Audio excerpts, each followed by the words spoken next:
-5, 2, 3, 4, 5. They're 1 off a drill run.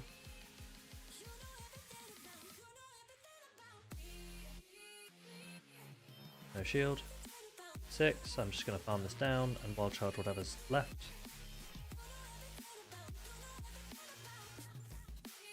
Only crazy people run hard AVA. You're right.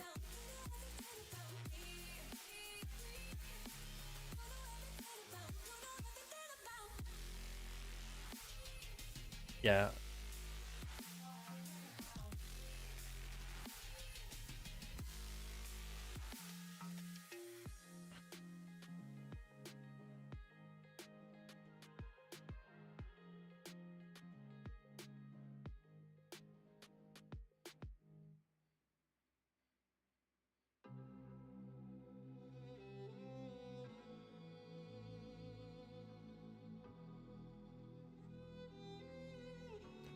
We should be. I mean, it's going to get to crunch the crest, which is annoying.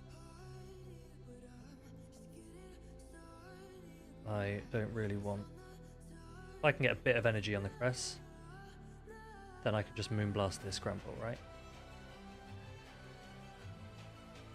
Double charm in the 2900s, Matt. It's all we see. When you get to this range, people just run whatever. They just don't care. Like, look, they're just not fussed.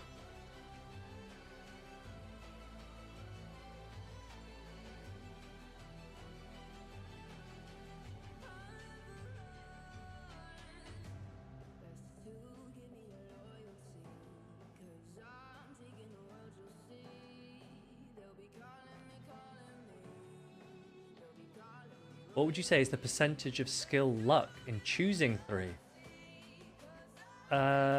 Look, it's not just the percentage of luck in choosing 3. It's the percentage of skill and luck choosing 3 again, again, and again, and again, and again, and again. In a one-off match, if you played a one-off best of 3, yeah, you can have someone who's on paper less skilled win, sure. But across a tournament, across a season, the better players come out on top. Generally speaking, they come out on top. Did anyone want to see me hit legend? Because I just did it. I'm not going to put a star piece on because I'm not going to do any more after this. But if anyone has any question about the move updates, feel free to ask.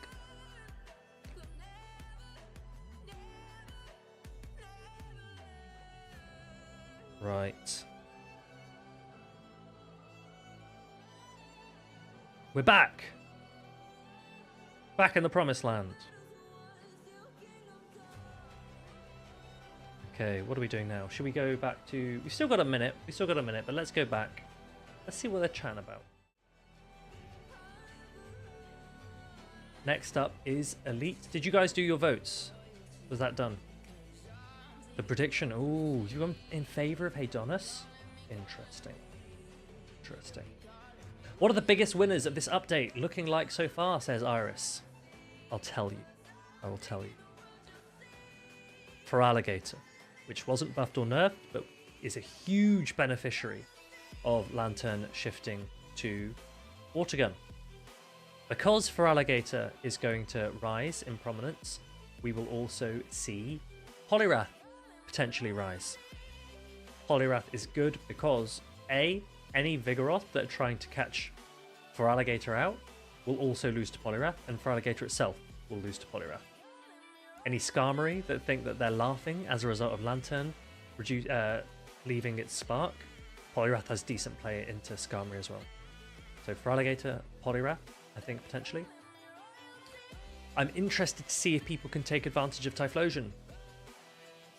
Typhlosion is going to pace to Thunder Punch after 2 Incinerates. 20 damage, 20 energy from an Incinerate into 40 energy from Thunder Punch. That is quick. That is so quick that even shields, Typhlosion will beat a Feraligatr in all shield scenarios. And because of the presence of Typhlosion and Skeledirge and maybe even Talonflame, I don't know if I can see grass emerging. Because what is the grass? You go, oh, Freed. Seed Bomb just got buffed. Trevenant's better. You just told us Trevenant can now win the zeros against Vig. Yes, it can. But what does Trevenant lose to?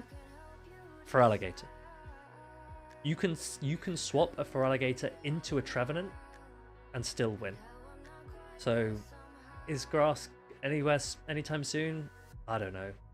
And if people think that it's just because of Skarm, it's not even. It's not even because of Skarm. It's just because grass isn't very good. It doesn't have brilliant coverage.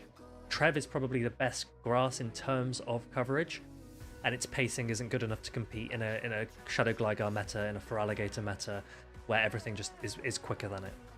So I don't see grass particularly. I'm kind of doubtful in regards to Shadow Typhlosion because I think it's a bit even more clunkier than Magnezone, and it has a way worse typing.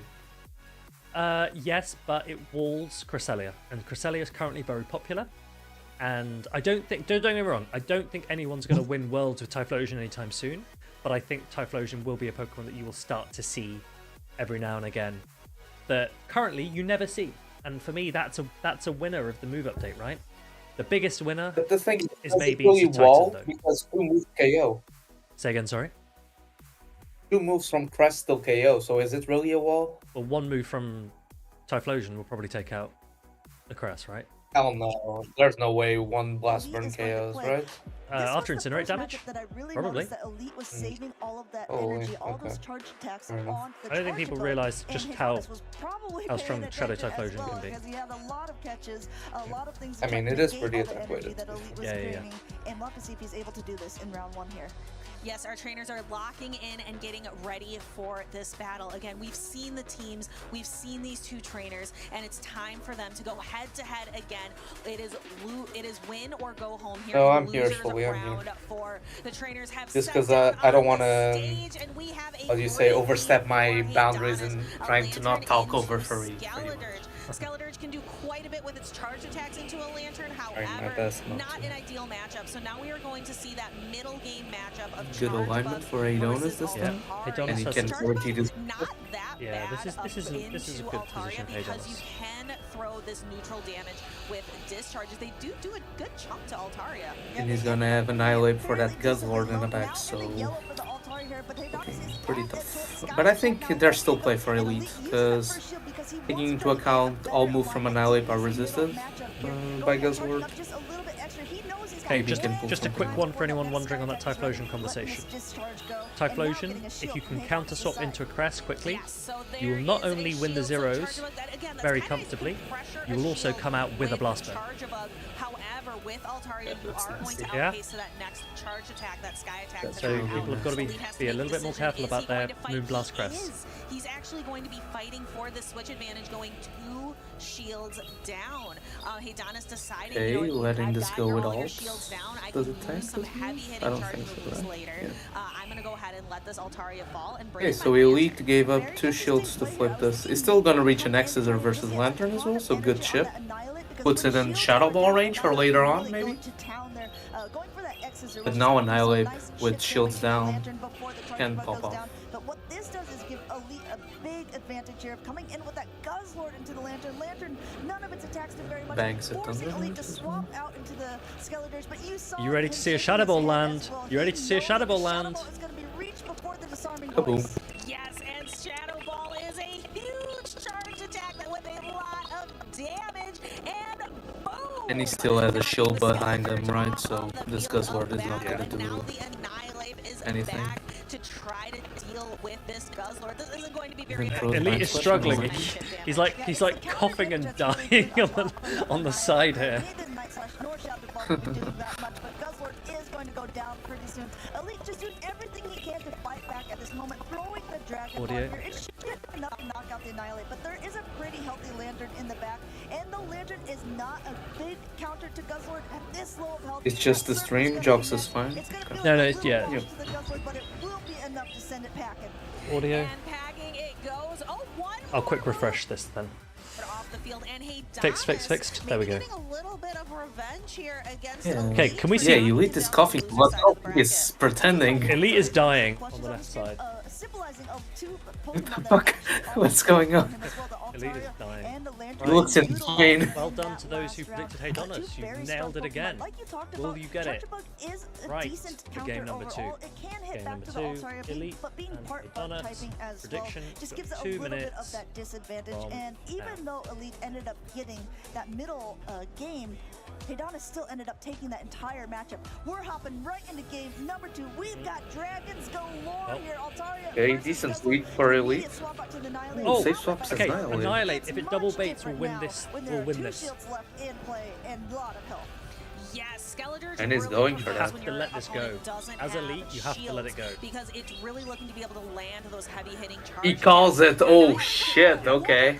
Annihilate. If you don't Like- let it go, just you kind of lose. start spamming out Yeah, those now moves I and guess really Annihilate pressure just lets shields in a way the- that's it's a little tougher Oh, for Skeletor okay. to do. Well, you can get to another Building. match, I guess, so you may Take as well one, try. but definitely would have wanted to take That's a not- Shadow Ball. Elite did not shield up the first one there. Will But he Elite use can this? Is this comfortably what shield enough to now. knock the Skeletor down? Yes, he is. He's going to go for one more Incinerate. Just get a lot of game energy could be on the exciting. Skeletors here. And now forcing Haydonis to either shield or let Rip that Kogan Annihilate go Mascara. down. Yeah, so he's got to make a decision looking at his other 2 Pokemon. Thing is, it will reach a disarming voice the and energy oh, needs. He okay. actually decides Trying to get both shields down. wants to get the Interesting. Skeledirge off the battlefield. He'll come up with a And disarming actually voice, so giving we'll Elite be an able to throw opportunity to energy. use that final protect If he shield, comes in Lantern, he and reaches then the Shadow Ball. maintain alignment here. Actually, Haydonis swapping Goes it back Altaris, into the okay. Altaria. Going for that disarming voice. No protect shields remaining. This You is didn't see Elite was wearing a I full wonder suit. He's taking if this seriously. Elite called it now. Elite is taking this seriously. Switching right back into the Guzzlord himself. I think he's Yeah, gonna he try to can get just that go Dragon Ball. Guzzlord because he has Chargeable for the Lantern as I well. think he was hoping. Any other bases. Yeah, I think he was hoping What to be able is to reach an Haydonis going attack to on the do Altaria against against this the Guzzlord. Guzzlord? Taking a look Now at Elite his looks remaining bad. Pokemon, Annihilate doesn't have Yeah, this is hardly over. This is any over, health right? This left, is and over. Lantern just doesn't. It can't hit even for neutral damage. Yeah, Lantern gonna try This is its gonna be- best here, but Still has Guzzlord the is just charge. gonna continue to chop This is away. going to be Going a here for the very surf. Again, we saw exciting before it endgame. wasn't even enough to My knock out when prediction the Guzzlord is was that in the Elite red. should This is gonna chip it down just a take little game bit number farther, 3. but the crunch is already loaded too, going for one more Dragon Tail before this crunch. Crunch has a possibility to start the also prediction. debuff your opponent's defense. this is We'll have definitely to see over, right? if that will be the Got case, all but of them. regardless, it's gonna hit that Lantern pretty hard, getting the defense ball on top. The chat is saying that stream and me are too loud in comparison to you. Because that Annihilate is still in the back with low health. However, Elite still has 2 Pokemon remaining, a fully healthy Chargebug, and then the that Charge- Chargebug can just very easily go for that Volt Switch down. Yeah, that's exactly Am I what back? it's gonna Am I do. back? It will take a surf in the meantime. There is David a says little was bit very more weak to also both on Guz the and Annihilate Azu in the lead. back, Yeah, but it Guzzlord looks is like good. this is gonna take it Guzzlord like a is champion here, just continuing good. to Volt Switch away, going for that discharge, that Okay, heavier let's hitting get this one for outcome the done. Annihilate, Elite wins knocking game it number down. 2. Elite tying up the Can we series get here, game number 3? 1-1 and losers They round rushed. 4. They were Yes, quite Elite quick to pick saying, their game "Maybe 2 I win teams, my weren't they? crown with all my medals. I've stumbled a little They were bit, very but quick. I will not fall." And continues and brings on a 1-2-1. We are going to be going into a decisive game 3 in Okay, you got losers 2 round minutes 4. for your These two teams actually brought the same I think he wasn't. If it was Azuli, he would safe swap the Dirge because he isn't expecting Lantern in the back, Yeah, right? that's absolutely true. Let's look at that. But swapping back He into isn't Altaria, expecting right Dirge now, in the back, Altaria rather. ended up not only losing that charge attack priority, but also the match in general to the Guzzlord, kind of sacrificing it at this Because place. it would be But ABA Elite to really Lantern, great so pacing maybe overall, that was getting as his much out of the Guzzlord plan. as it could before letting it go back into its ball and cinching the deal here with that discharge. Yes. Right, team. So we are going to have Get your to see, will predictions in. these Game trainers, 3 winner, now that Elite we've versus done kind Haydonis. of that information gathering, What do we have the reckon? first two Elite games, versus it all Haydonis. comes down to this. Are you going to stay with those same 3 Pokemon, or are you going to switch it up? Is Elite going to bring in that Azumarill, the Shadow Gligar? I like Is both Haydonis of these gonna bring back players. his It's a shame to fire see one of them's going to have strategy? These to trainers have to get think, knocked out what here. are all of the different steps that could be taken? But let's in just the remember this whole time that Rise is just sat there on his throne waiting. Waiting for a challenger to I come. know that players probably don't like it as much, but I love watching the losers bracket because there is I so wonder if much he at stake here. brings These the are Bombasnow now, because like David was saying, he went ABA week to both Guz and Azu, right? line. The thing I wanted to bring up was the fact Maybe that we he were brings talking out the before about Abomasnow the most reading valuable into that. Pokemon.